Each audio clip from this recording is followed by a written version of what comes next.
people, it's your girl Adeola. Happy Thanksgiving. I hope you enjoyed it. And that reminds me again of my Ethiopian sister, Membe Aklilu. 20 years ago, Membe was homeless on the streets of Italy and she was pregnant with her son at that time. But then she was able to come to the US. She started working at a restaurant, from being a waitress to anything they wanted her to do. And within 6 years of working at that restaurant, she bought that restaurant. Today, she's a very well-to-do Ethiopian woman in California. And not only that, as a way of giving back to her community, every year on Thanksgiving Day, she will open up her prestigious restaurant for homeless people. This is an experience, not just a meal, because this holiday meal for the homeless is being delivered by someone who's been there. It's the right thing to do, and then it's the right day to give back. That's a beautiful restaurant, very beautiful by the water. I mean, it's a prestigious restaurant, and they were giving out clothes and medical attention and so on. So I was really inspired by what she did. Anyway, I totally enjoyed my time in Nigeria. I was in Nigeria last week for the Ake Book and Art Festival in Abeokuta, and it was wonderful. It was organized by Miss Lola Shonaye and her wonderful team. So that's where I was, which was why the shows were late. For the last 2 weeks, while I was at the Ake Festival, I met Malam El Rufai, that is the governor of Kaduna State, and he was really nice to me. I had no idea that he knew who I was. I mean, you do these things, you don't know who's watching. He was like, I know you. Are you not Adeola, the troublemaker? I said, Mr. Governor, it's nice meeting you too, sir.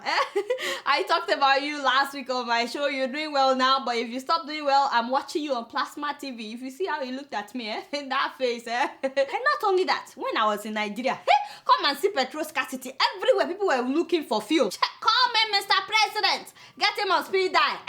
Exactly what is going on, Oga Buhari? No, don't beg me. Where is the change that you promised us? How far with the fight against Boko Haram, for example? What happened to the deadline given to the heads of the Nigerian military to defeat Boko Haram? No, be by November. Did you guys hear about all the bomb explosions last week? And not only that, at least 105 soldiers, including their commanding officer, were feared missing after an attack by Boko Haram in Borno last Wednesday. How far with the Chibok girls? My Oga, are we still trying to rescue these girls, or have they been forgotten? Like, really, what is going on? Nobody is keeping me in the loop. So we stopped somewhere to buy gas. They said petrol is 140 naira per liter. I cried out. I said, Laye Buhari, where is the change you promised us now, my Oga? What is the excuse this time around? You better find a solution. Better find a solution on time, And speaking of which, is it true that Nigerian governors no longer want to pay 18,000 naira as minimum wage?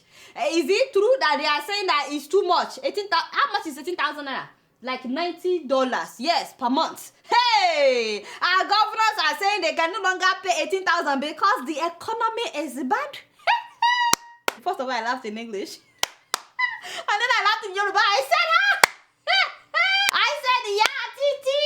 Have you heard what I had? Anyway, after all of that, I said to myself, it's okay if this people want to reduce minimum wage. But first of all, we must to reduce the salaries of the governors. You know the economy is very bad right now. We cannot afford their salary. Let us reduce their salaries to 18,000 naira per month. If any of these governors can survive for 2 months on the minimum wage, only then can you reduce the minimum wage. So you understand? Until then, hey, anybody that tell them that I said they no born you well. I thought they would be talking about increasing the minimum wage. No, so who is your father? Even my father in the Lord, Ben Bruce, you know, in Nigeria, my Oga.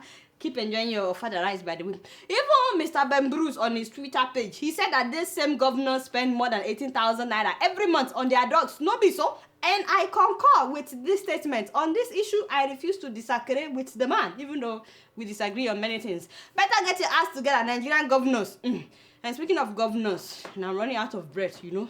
Last week in Nigeria was a very sad week when the winning candidate of the APC at the Kogi gubernatorial election died while they were still collecting election results. Abubakar Audu was said to have died after the election was declared inconclusive. May his soul rest in peace. INEC has announced that there would be supplementary election on December 5th.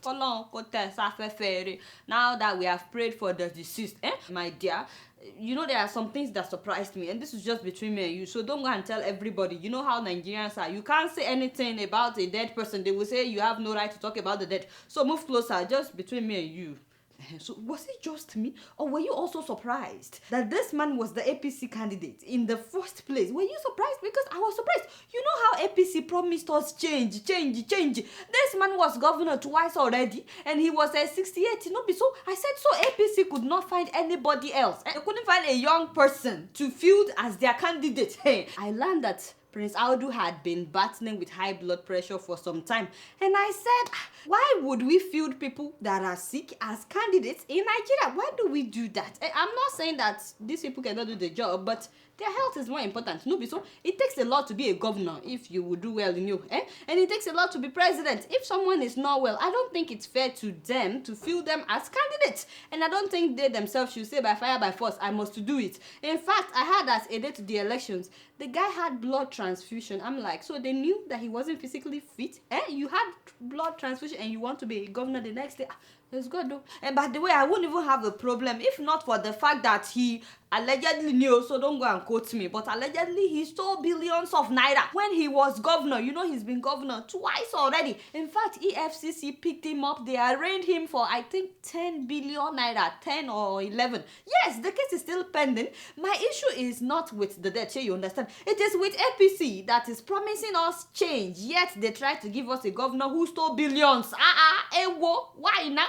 And then, come closer, just, you know, I don't like to gossip. Did you read what Oga Buhari said? I mean, I know that as president, he's supposed to say something about the deceased member of this political party, but why lie? Oga Buhari, why? Why must you lie to us? I was reading his statement about Audu, the deceased governor, and can you believe that Mr. President called him a loving family head? A loving family. Was he not the same man that threw out his wife in Maryland a few years ago? Remember, it made news at that time that a Nigerian governor threw out his wife of 10 years. His wife of 10 years. By the way, she just had a new baby at that time. I understand that the wife could sleep on the street, even though this was winter time, but a less than a month-old baby. What kind of a loving family man would do that? Oga Buhari, you can send your condolences without sugarcoating stuff now.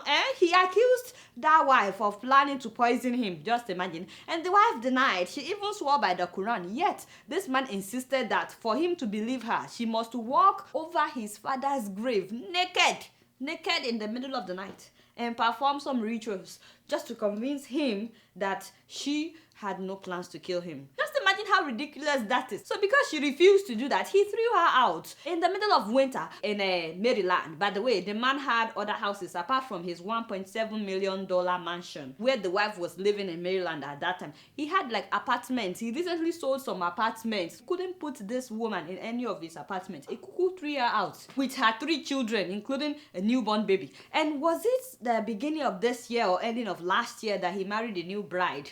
I mean, a child bride. I heard that she's in the University of Jos, whatever. The fact remains, if she's 14, she's still a child. And speaking of family, by now everybody must have heard about how his older sons raped a number of women, especially this lady called Sugar Belly. She's on Twitter. Unless you're not on Twitter, this thing has been going viral. And please, if you don't want to see my angry face, please, I beg you in the name of God, don't write me to tell me that it was her fault, okay? Or that she kept going back to him because she wanted him to marry her. So please, don't write me that. Even if it happened once, it's too much. Rape is rape. But to think that a governor's son would rape a 17-year-old girl in his car, not only that, he would rape her in his house and have his friends rape her at the same time. They were raping her from front and back at the same time. Just imagine, I mean, I read that and I was crying. I was like, why would anybody in their right mind do this to somebody else's daughter? She was 17 and he was 25. Just imagine. And by the way, this lady had been speaking out since 2008.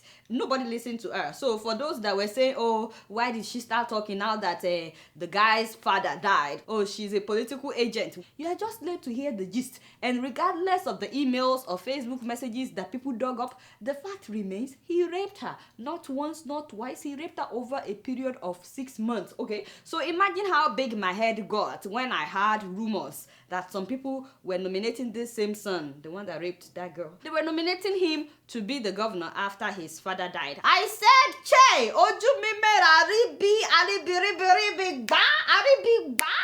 my people of Kogi, what is wrong with you?